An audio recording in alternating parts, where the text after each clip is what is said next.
Welcome to the Network Build Grow podcast, the show where business owners, entrepreneurs, and professionals share their stories, lessons learned, and powerful strategies for building relationships and growing their circle of influence.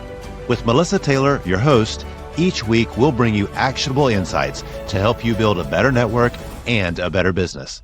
Let's dive in. We are here this morning with Lu. How are you today? Excellent. Thank you for having me. Absolutely. No, this is going to be a really good time. But before we get started, you're relatively new to Network Build Grow. Yes. So why don't you tell all of our listeners what Dream into Success does? What's all that all about? Yes. So I, founded this business because it started with my own personal story and it really helped me. I used personal development to change my personal life and professional life. Mm-hmm. And I realized it all starts with a dream. And a lot of us stop at the dream. And because fear happens, we get stuck.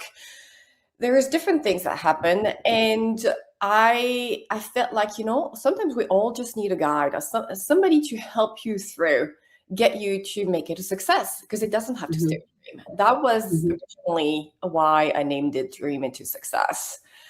Okay. And it's really about now navigating, learning, especially confidence, imposter syndrome, self-doubts, people pleasing, which as business owners, but also in our different parts of our lives, right? We have to navigate, and how to navigate this in different life transitions and growing into that next version of you. So when we think success, a lot of the time it's who do you need to become in that next version of you, in that next chapter? Yeah. Yeah. So dreaming into success, dreams are a funny, fascinating thing to me. But a lot of times in our dreams, things are actual dreams, things happen that are not possible. And so I think when we have our awake dreams, the daydreaming and the, oh my gosh, I wish I could do this. I wish I could do that. Sometimes we let that, well, that's impossible kind of feeling sneak in. Yeah. And I love that you talk about that in that way, that, the dream is possible. It's just, you might have to become a little bit different than you are now to make it possible. Exactly. That's exactly it. Yes. And it starts by questioning, well, why not? And then all these things start coming up. You're going to come up with all the reasons, but then we can pull out all the reasons why you can still do it, right? So. Right. Yeah. It's interesting. When I was growing up, my parents used to do this thing called the Ben Franklin. Have you ever heard of the Ben Franklin decision-making process? I know of a quote of him, but I never heard of this. So tell me. Yeah. It's basically you take a piece of paper and you write down all the pros on one side and all the cons on the other side when you have to make a decision. It helps you see the problem or the solution more clearly. And I feel like with dreams, it's kind of the same way. Like you could write down on one side, what do you think is possible? And what do you think is not possible about it? And I bet the possible things would outweigh the things that are not possible or the things that have to change. Yes, exactly. Yeah. Interesting.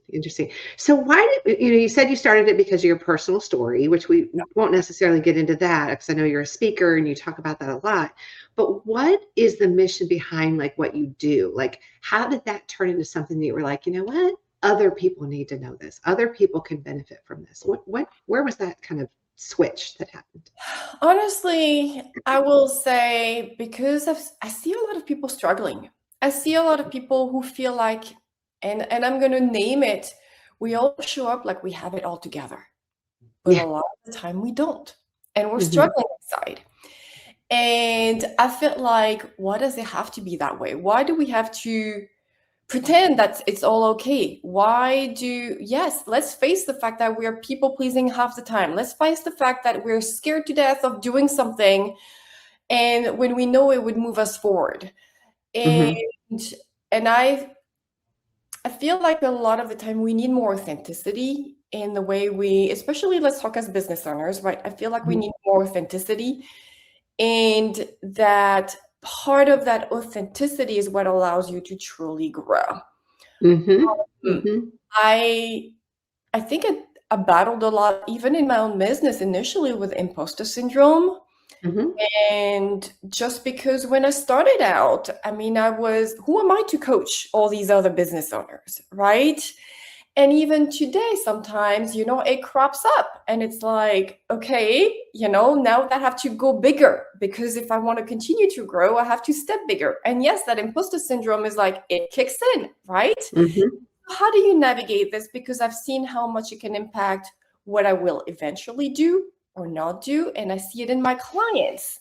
Mhm. And I I've honestly realized that the core of everything, whether it's in your relationships, whether it's in your business, whether it's in your career choices, it comes down to your identity, who you believe Mhm. you are. But more importantly, one of the best things I've learned is it's not so much who you think you are, it's who you think you're not. Mm. That's what holds us back.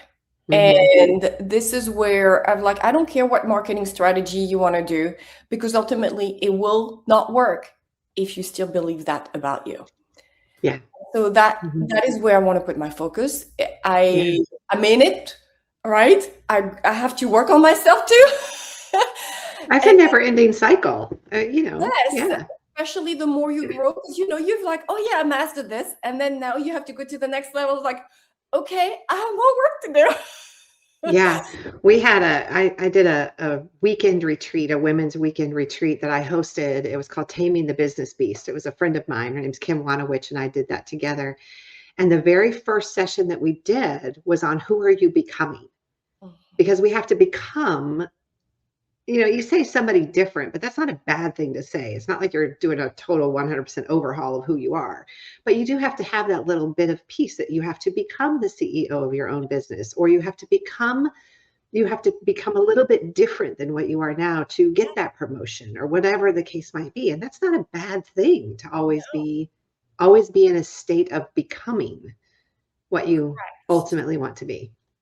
Yes, your goals demand a new version of you. So Yes. whatever that is for you, it demands somebody bolder, somebody who makes stronger decisions or faster decisions. It's going to demand somebody that makes different choices in friends, for example, or in the Hmm. circle, the people you surround yourself with.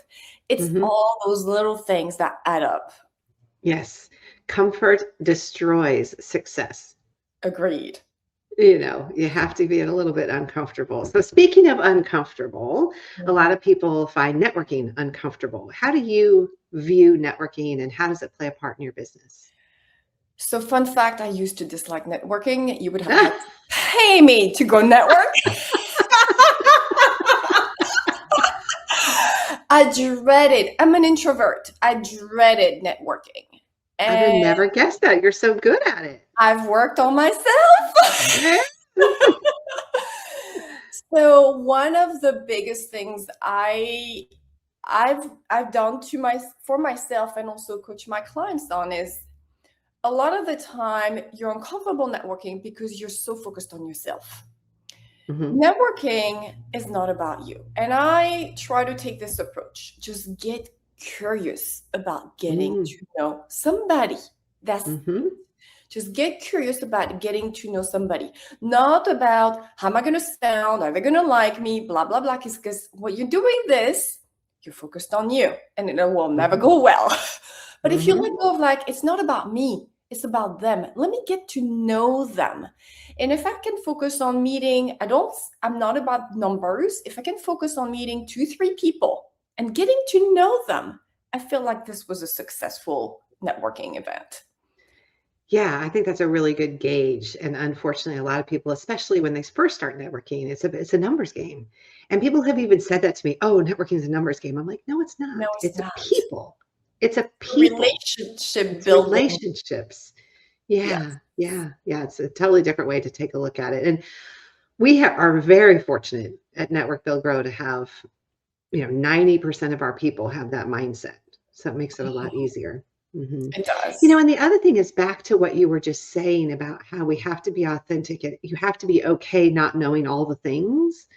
I think when you network, you meet people that know things you don't know, which then can help you with your business because you don't Yes. have to know all the things. But when you don't know all the things, then you feel like an imposter, like, why am I doing this? Why am I doing that? But if you surround yourself with good people, they can actually prop you up and help you with the pieces that are missing. Let me introduce you to the Speaker League, where great leaders are made.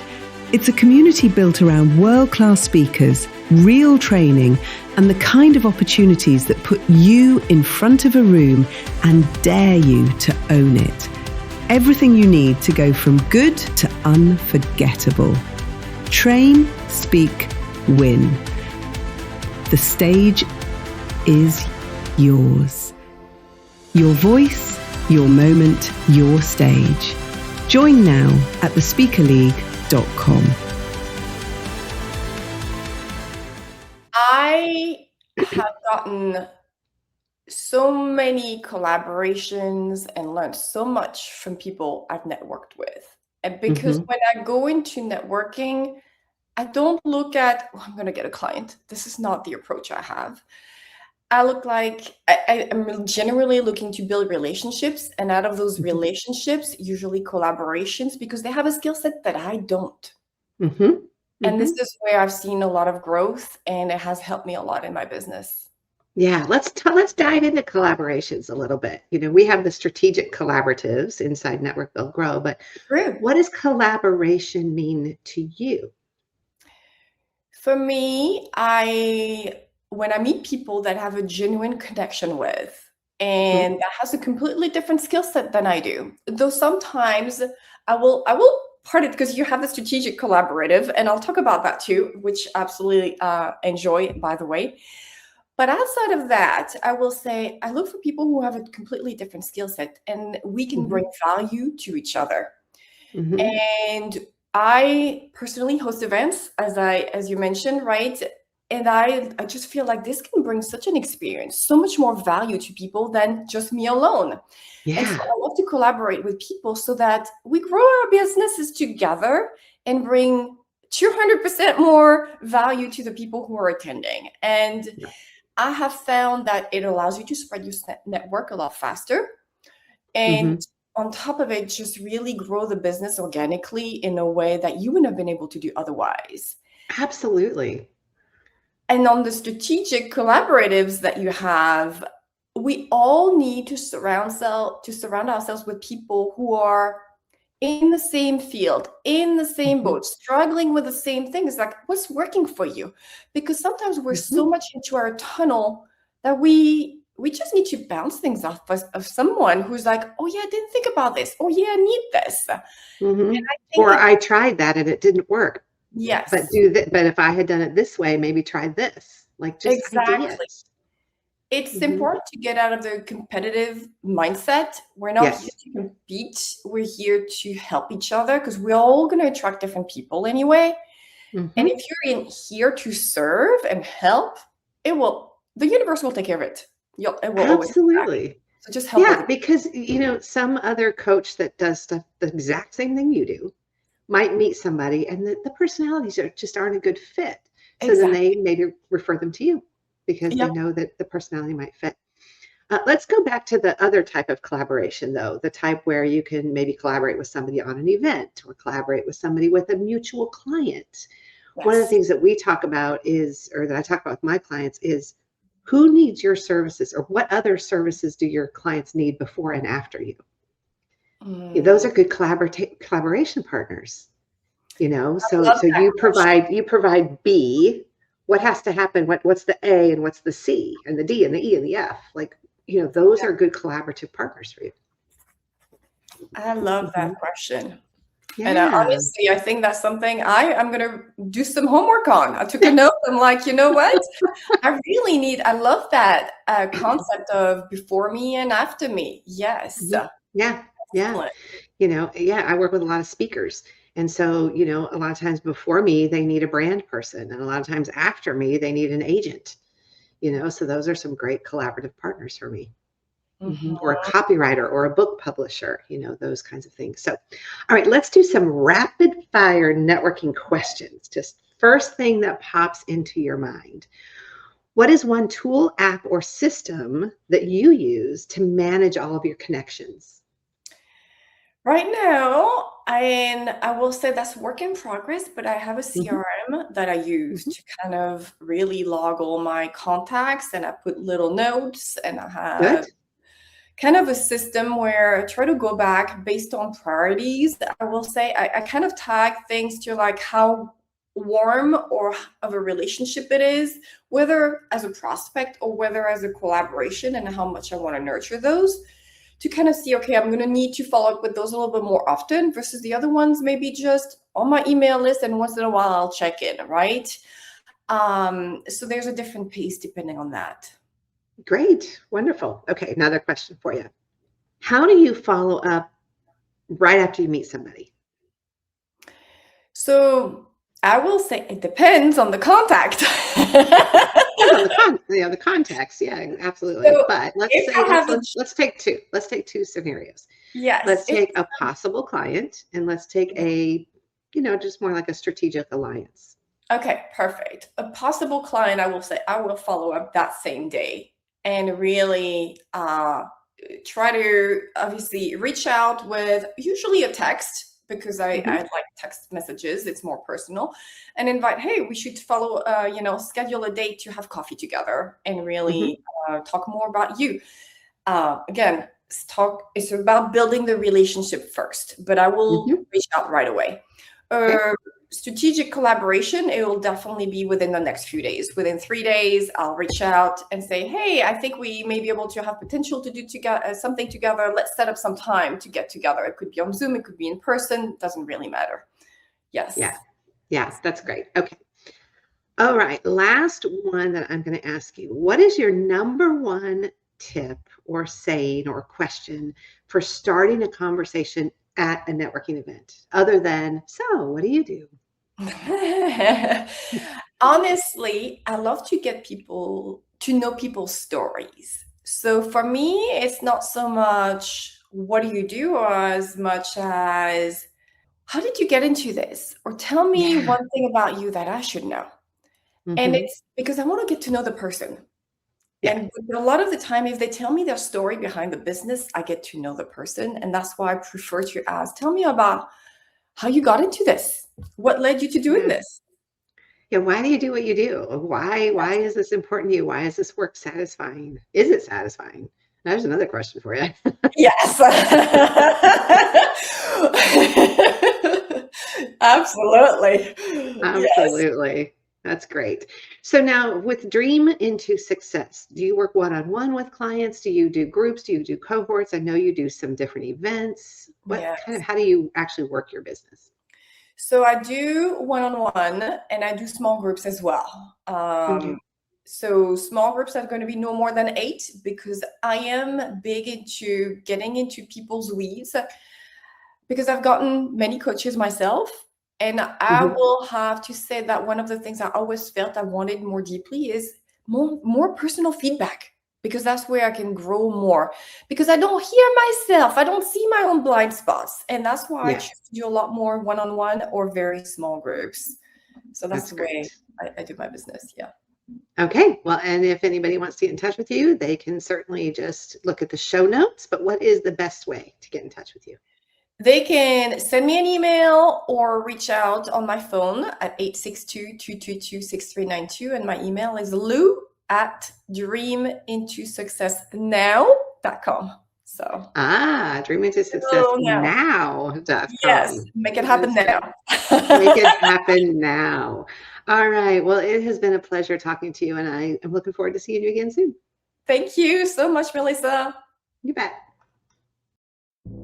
Thanks for tuning into this episode of the Network Build Grow podcast. If you enjoyed today's conversation, be sure to subscribe, leave a review, and share it with a fellow entrepreneur or professional.